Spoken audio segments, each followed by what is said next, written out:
Starting in January, the cost of living adjustment and $200 Social Security increase. What is really happening? And people are talking about $200 raise starting into the January 2024. Cost of living adjustment increase, $200 monthly increases alongside with the January payments. Now let me tell you, the 2024 is shaping up to be an incredibly busy year. Well, you guessed it right, elections. Well, elections are onto the horizon, and the month of January 2024 is gonna be a really special one because we have got the cost of living adjustment, the January payment, plus some people are talking about $200 social security increases. Yes, are they really coming in? Guys, today in this video we have got all the latest details on what is really going on into the economy and when we can expect the $200 increases, and the answer might surprise you, but watch this video till the end. And guys, without further ado, make sure to hit that like, share this video, subscribe to our channel, and let's jump right into it. Alright guys, so the upcoming 2024 election, and you know what, the potential impact of those elections. You know what, politicians love to make promises and we need to stay informed what is really going on into the economy, how the changes into the economy will be going to influence our bank accounts, our financial benefits. So without further ado, let me disclose all the important details. Now over the past few years, I have been here with you, navigating you through the twists and turns of the social security and economic symphony. Today I'll be addressing some of the questions right from the community about upcoming January payment and the $200 raise and what is really going on into the 2024. Alright guys, so starting with the January payment, people are talking about the SSI payment, and typically all the SSI beneficiaries do look out onto the 1st of the January, but here is the thing guys, the January payment won't be actually coming onto the 1st January because, well, did you remember your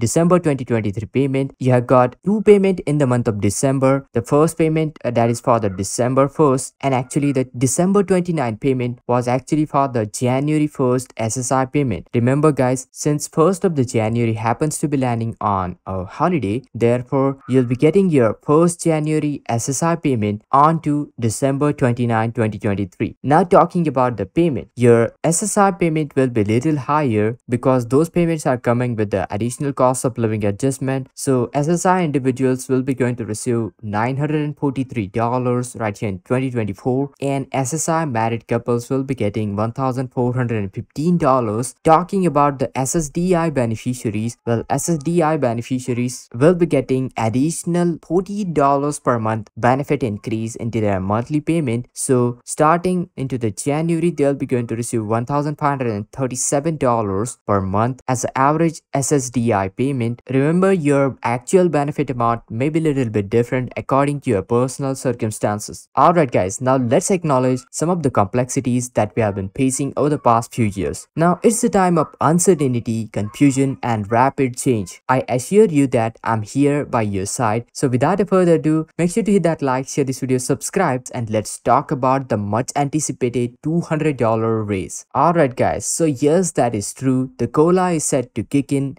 which is coming into the January. You are likely received the communication from the Social Security Administration that it is a significant adjustment to your benefits coming right into the year January payment. Now rest assured, the payment schedule remains unchanged like I described. So therefore, check out December 29 for your 1st January SSI payment. Talking about the next recipient, well, it's the 3rd of the January 2024. If you have received your Social Security before May 1997, do check out 3rd of the January. Then talking about the next group of recipient, if your birth date falls between 1st to 10th of the month, then you'll be going to receive your fixed income benefits on 10th of the January. If your birth date falls between 11th to 20th, do check out 17th of the January. And if your birth date falls between 21st to 31st of the month, then do check out 24th January 2024. Now mark all these important dates onto your calendar, and remember guys, there is no double payment, no unexpected deposit right over here. In fact, the 1st January SSI payment will be arriving little bit early right here onto the December 29th. So make sure you note this fact. And with that being said, let's move forward to the $200 increases and let's clarify the $200 monthly raises. Now I have noticed some questions about whether this increase will take an effect into the January 2024, and the straightforward answer is, well, this raise is for the Social Security Expansion Act and it is yet to be passed. Therefore, no executive orders can fast track the process, and we are waiting waiting for the game as usual. Therefore, the same kind of a confusion has arising and people are talking about $200 raise starting into the January 2024. But guys, let me be clear on that. The math doesn't simply add up for the beneficiaries even with the higher incomes. You know what? The cost of living adjustment 2024 is approved and Social Security Administration will be going to provide it. But even if you have like a higher benefit amount, let's say $4,000, $5,000, then you know what? On top of those payments, the cost of living adjustment will be not even closer to the $200 raise that we are talking about. Now, reflecting onto the last year's 8.7% COLA, it made a sense because here's the thing, average beneficiaries received around $142 to $144. The current COLA isn't substantial enough, it's like 3.2%. So therefore, in order to accommodate for a $200 raise, even the highest income beneficiaries will be not going to see $200 increases into their COLA increases. Now, navigating through the 2024 and beyond, as we venture into the 2024, it's essential to recognize the broader economic landscape and the upcoming elections and economic challenges because those can add additional layer of complexity. Despite the optimistic narratives, inflation remains a concern still now and impacting affordability, potentially leading to reduced hiring into the businesses. Now let's zoom out a bit. Now let me tell you, the 2024 is shaping up to be an incredibly busy year. Well, you guessed it right, elections. Well, elections are onto the horizon and they are just about to begin. But here is the thing, guys. Talking about the reality of the economy, well, the economy, despite the optimistic narratives that we have been hearing into the moment, if you take a look at your local businesses, are they really thriving? Well, I don't see that happening. Actually, inflation is eating into the people's pocket, their savings, making everything more and more expensive. Therefore, it's not a sign of a healthy and robust economy. It's a symptom of a financial strain. Even a seasonal job spikes that we hear about during the holidays are short-lived, leaving many people struggling afterwards. So as we approach the elections in 2024, it's truly essential to be skeptical when lawmakers talk about the different things and make some promises because you know what, guys, before the elections, they want to grab our attention. They do make some promises, but here is the thing, guys, don't get fooled by the faces, the names. The faces and names might change. You know what, guys, people are different, but the fundamental issue remains often the same. Here's the thing, amid the rising challenges, I wanted to acknowledge that the frustration and the financial strain many people are feeling right now is a real one, and the need for the extra money is real, and the waiting game is a really tough challenge especially for those living on a fixed income. Therefore, I have been actively tracking and monitoring all the important activities into the economy, and therefore we need to stick together through these challenging times for a continuous advocacy, especially for the low-income, fixed-income individuals. Therefore, we'll be talking about the policies, bills, proposals that lawmakers are putting forward in order to tackle the current rising high inflation and the challenges associated with it. Now, if you found this video helpful, guys, make sure to hit that like, share this video, subscribe to our channel, and this is Kedar from How to Guys. See you in the next video.